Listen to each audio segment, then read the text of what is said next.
Hello, hello to another short story. Today I have a story for you by an author I haven't yet featured on this channel, Guy de Maupassant. What a shame, because Guy de Maupassant produced an astonishing body of work that not only includes world-famous novels like Bel Ami, but also a treasure trove of short stories like the one you're about to hear today.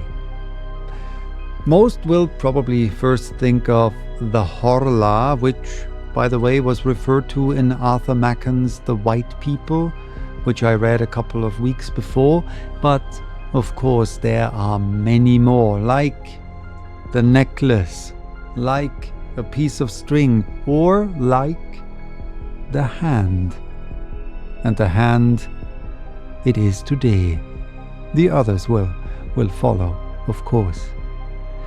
The Hand is a haunting masterpiece and tells the story of a man whose life is forever changed by a mysterious and sinister presence that haunts him at every turn. Written in 1883, The Hand is a classic example of early psychological horror fiction, which was not only a precursor to weird fiction, but, well, to an extent, also to modern creepypastas. With that having said, lean back and enjoy The Hand by Guy de Maupassant.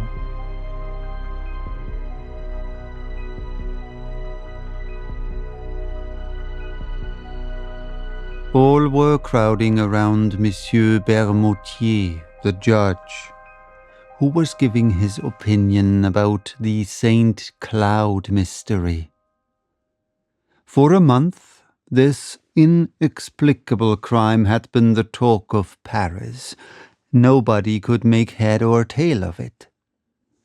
Monsieur Bermoutier, standing with his back to the fireplace, was talking, citing the evidence, discussing the various theories, but arriving at no conclusion. Some women had risen in order to get nearer to him, and were standing with their eyes fastened on the clean-shaven face of the judge, who was saying such weighty things. They were shaking and trembling, moved by fear and curiosity, and by the eager and insatiable desire for the horrible which haunts the soul of every woman. One of them, paler than the others, said during a pause, "It's terrible. It verges on the supernatural. The truth will never be known." The judge turned to her. "True, madame. It is likely that the actual facts will never be discovered. As for the word supernatural which you have just used, it has nothing to do with the matter. We are in the presence of a very cleverly conceived and executed crime, so well enshrouded in mystery that we cannot disentangle it from the involved circumstances which surround it. But once I had to take charge of an affair in which the uncanny seemed to play a part. In fact, the case came so confused that it had to be given up. Several women exclaimed at once, "Oh, tell us about it." Monsieur Bermoutier smiled in a dignified manner, as a judge should, and went on. "Do not think, however, that I, for 1 minute, ascribed anything in the case to supernatural influences. I believe only in normal causes. But if instead of using the word supernatural to express what we do not understand, we were simply to make use of the word inexplicable, it would be much better. At any rate, in the affair of which I am about to tell you, it is especially the surrounding preliminary circumstances which impressed me. Here are the facts. I was, at that time, a judge at Ajaccio, a little white city on the edge of a bay which is surrounded by high mountains. The majority of the cases which came up before me concerned vendettas. There are some that are superb, dramatic, ferocious, heroic. We find there the most beautiful causes for revenge of which one could dream, enmities, hundreds of years old, quieted for a time but never extinguished. Abominable stratagems, murders becoming massacres, and almost deeds of glory. For 2 years I heard of nothing but the price of blood, of this terrible Corsican prejudice which compels revenge for insults meted out to the offending person and all his descendants and relatives. I had seen old men, children, cousins murdered. My head was full of these stories. One day I learned that an Englishman had just hired a little villa at the end of the bay for several years. He had brought with him a French servant whom he had engaged on the way at Marseille. Soon this peculiar person, living alone, only going out to hunt and fish, aroused a widespread interest. He never spoke to anyone, never went to the town, and every morning he would practice for an hour or so with his revolver and rifle. Legends were built up around him. It was said that he was some high personage, fleeing from his fatherland for political reasons. Then it was affirmed that he was in hiding after having committed some abominable crime. Some particularly horrible circumstances were even mentioned. In my judicial position, I thought it necessary to get some information about this man, but it was impossible to learn anything. He called himself Sir John Rowell. I therefore had to be satisfied with watching him as closely as I could, but I could see nothing suspicious about his actions. However, as rumors about him were growing and becoming more widespread, I decided to try to see this stranger myself, and I began to hunt regularly in the neighborhood of his grounds. For a long time, I watched without finding an opportunity. At last it came to me in the shape of a partridge, which I shot and killed right in front of the Englishman. My dog fetched it for me, but taking the bird I went at once to Sir John Rowell and, begging his pardon, asked him to accept it. He was a big man with red hair and beard, very tall, very broad, a kind of calm and polite Hercules. He had nothing of the so-called British stiffness, and in a broad English accent he thanked me warmly for my attention. At the end of a month, we had had 5 or 6 conversations. One night, at last, as I was passing before his door, I saw him in the garden, seated astride a chair, smoking his pipe. I bowed, and he invited me to come in and have a glass of beer. I needed no urging. He received me with the most punctilious English courtesy, sang the praises of France and of Corsica, and declared that he was quite in love with this country. Then, with great caution and under the guise of a vivid interest, I asked him a few questions about his life and his plans. He answered without embarrassment, telling me that he had travelled a great deal in Africa, in the Indies, in America.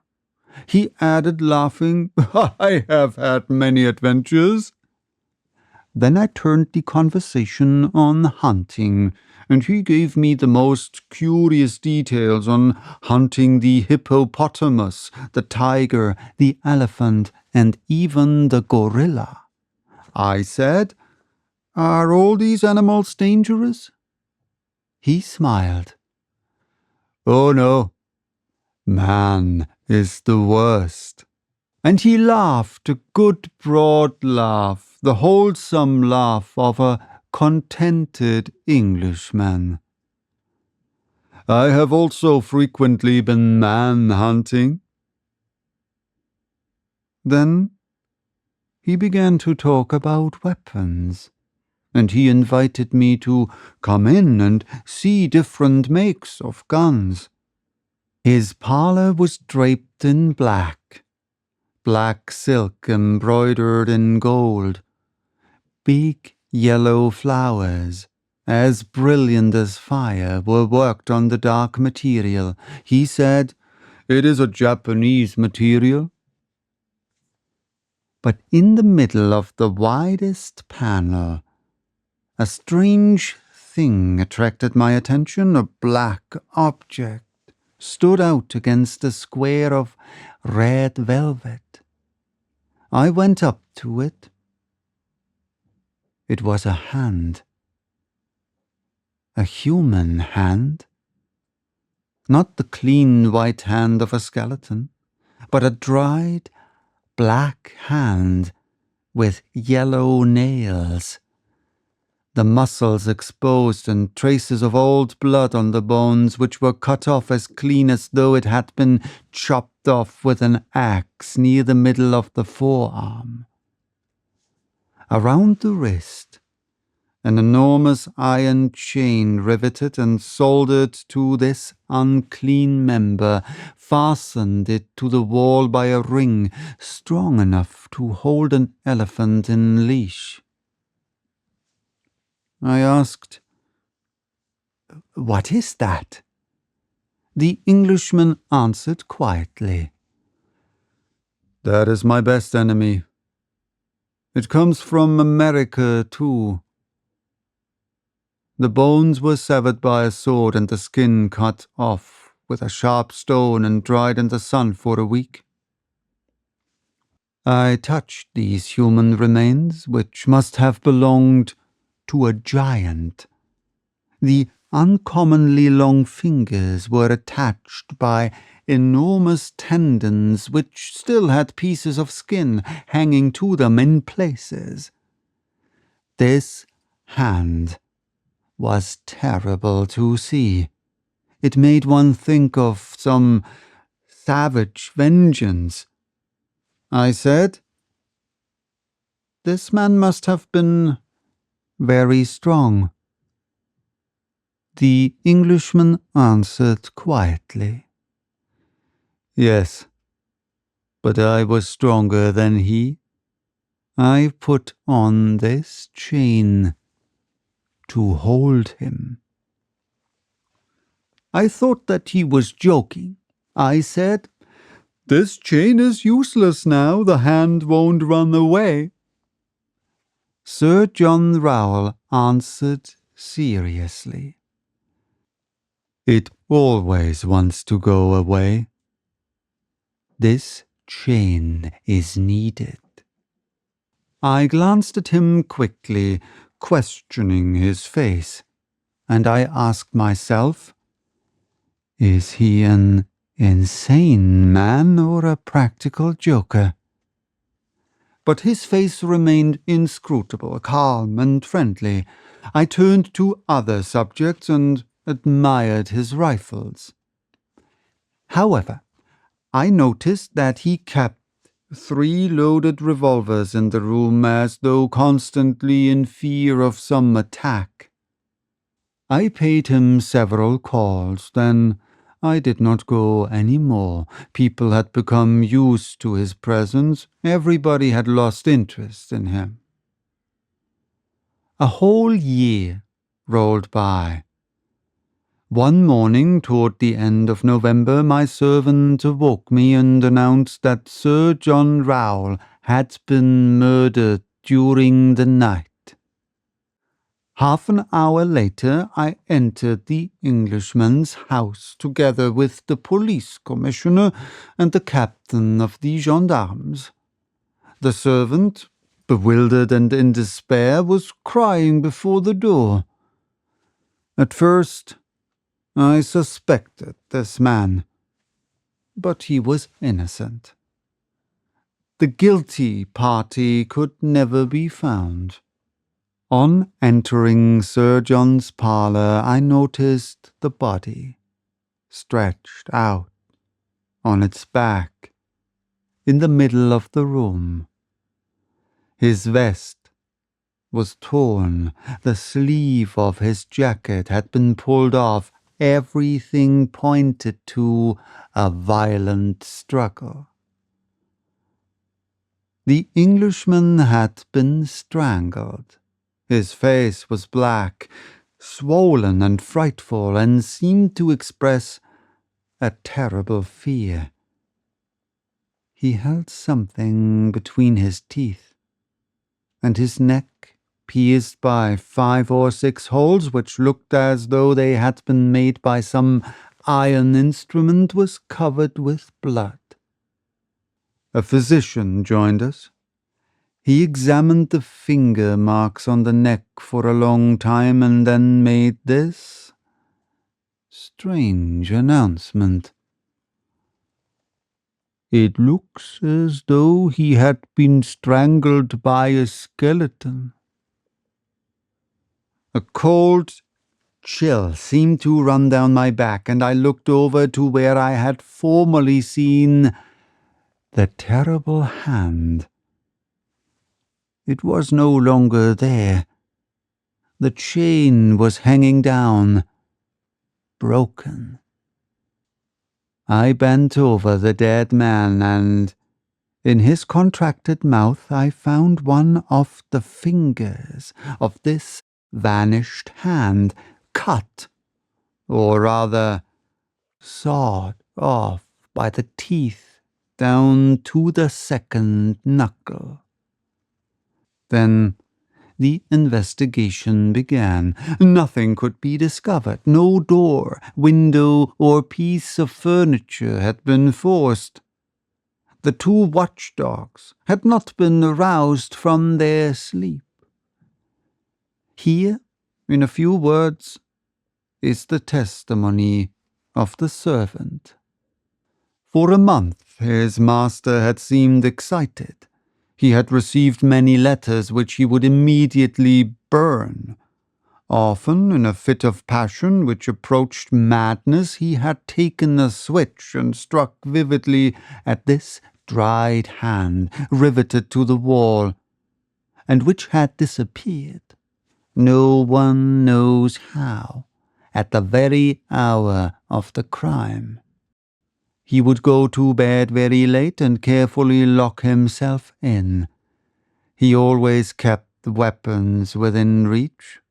Often at night, he would talk loudly as though he were quarreling with someone.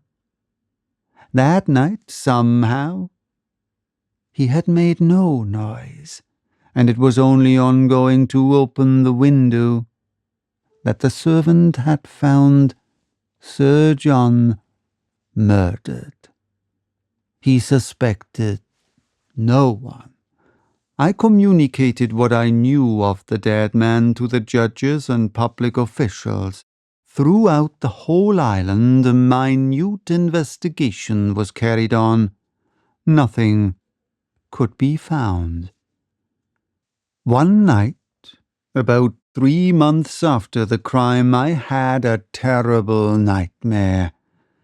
I seemed to see the horrible hand running over my curtains and walls like an immense scorpion or spider. 3 times I awoke. 3 times I went to sleep again. 3 times I saw the hideous object galloping round my room and moving its fingers like legs. The following day, the hand was brought me, found in the cemetery, on the grave of Sir John Rowell, who had been buried there because we had been unable to find his family. The first finger was missing. Ladies, there is my story. I know nothing more. The women, deeply stirred, were pale and trembling. One of them exclaimed, "But that is neither a climax nor an explanation. We will be unable to sleep unless you give us your opinion of what had occurred." The judge smiled severely. "Oh, ladies, I shall certainly spoil your terrible dreams. I simply believe that the illegitimate owner of the hand was not dead, that he came to get it with his remaining one. But I don't know how. It was kind of vendetta." One of the women murmured, "No, it can't be that." And the judge, still smiling, said, "Didn't I tell you that my explanation would not satisfy you?"